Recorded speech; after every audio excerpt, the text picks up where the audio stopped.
সন্তান যুবক গুলিবিদ্ধ হলো, আর শুনলাম সে পৃথিবীর থেকে বিদায় হয়ে গেছে। কি আপনারা জানেন না? মনে হয় কি যুবকরা জানো না?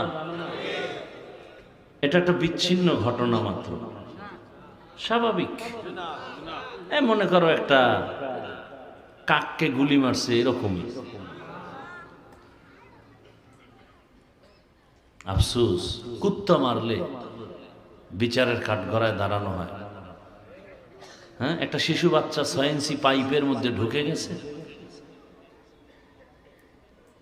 ফায়ার টিম, প্রশাসনের সবাই সেই মাটি খনন করলো, অনেক গভীরে গিয়ে সে বাচ্চাকে উদ্ধার করলো, আর তাজা প্রাণ গুলিবিদ্ধ হলো, কোনো আওয়াজ নেই। আমি বুঝতেছি না, নাকি আমি আবার বলি এটা আমার অপরাধ?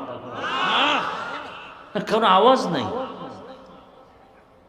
তার মানে যুবকদের জন্য একটা অশনি সংকেত যে তোমাদেরকে মেরে ফেলা হবে, আর কোনো বিচার পাবা না।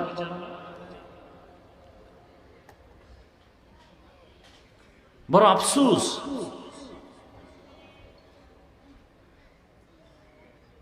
একটা নিরাপত্তাহীনতায় আমরা ভুগতেছি।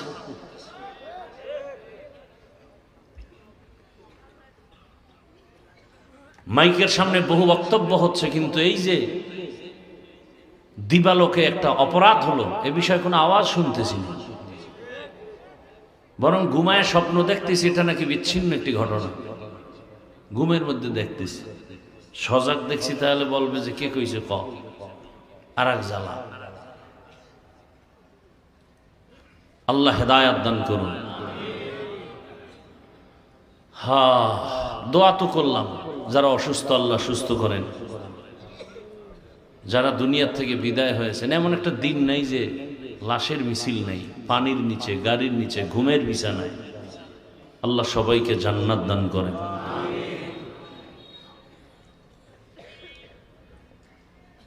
উলামায়ে কেরাম বয়ান করেছেন, আপনারা ধৈর্যের সাথে শুনছেন। আমিও খুব পেরেশানি আর অসুস্থ, ব্যস্ত আর কি অসুস্থ। 1 সপ্তাহ বিছানায় ছিলাম, কোনো প্রোগ্রাম করতে পারিনি। ওই দিনটা যদি আজ হইতো, কি করতেন আপনারা? মানে আর এক হাদি বানাইতেন আমার, যে এটারও মার, জীবনে কেউ অসুস্থ হতে পারবে না আমরা ছাড়া। কোনো বক্তা অসুস্থ হওয়া না যায়, হারাম।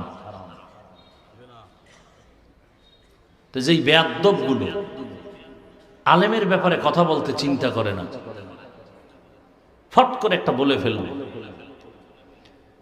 এগুলো শুধু বেয়াদ্দব নয়, এটি নিকৃষ্টতম বেয়াদব।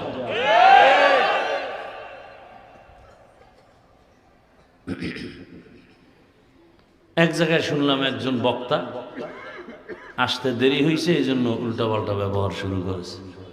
রাস্তাঘাটে যানজট থাকতে পারে, আর যেই বক্তা জানেন উল্টাপাল্টা করে, দাওয়াত দেন কেন?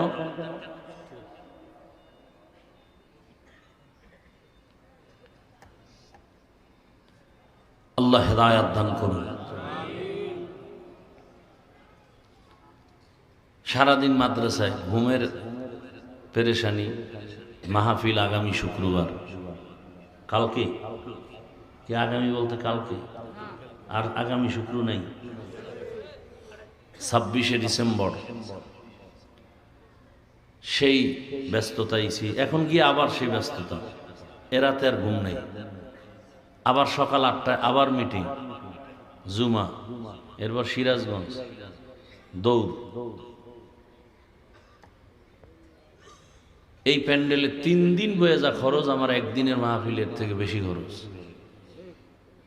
10টা থেকে বয়ান শুরু, জুমার নামাজ মাঠে হয়। কি দোয়া করবেন যেন বৃষ্টি হয়। আপনাদের দাওয়াত, যাবেন? এখান থেকে যাইতে আবার গুলির ভয় পাইতেছেন কেন? জুলাই স্বাধীন করছেন, আর ভয় কিসের? সবাই যাবেন, দিল থেকে দাওয়াত দিলাম। আল্লাহ সবাইকে যাওয়ার তৌফিক দান করে। মোহাব্বত রাখবেন ওলামায়ে কেরামদের সাথে। দুনিয়াতেও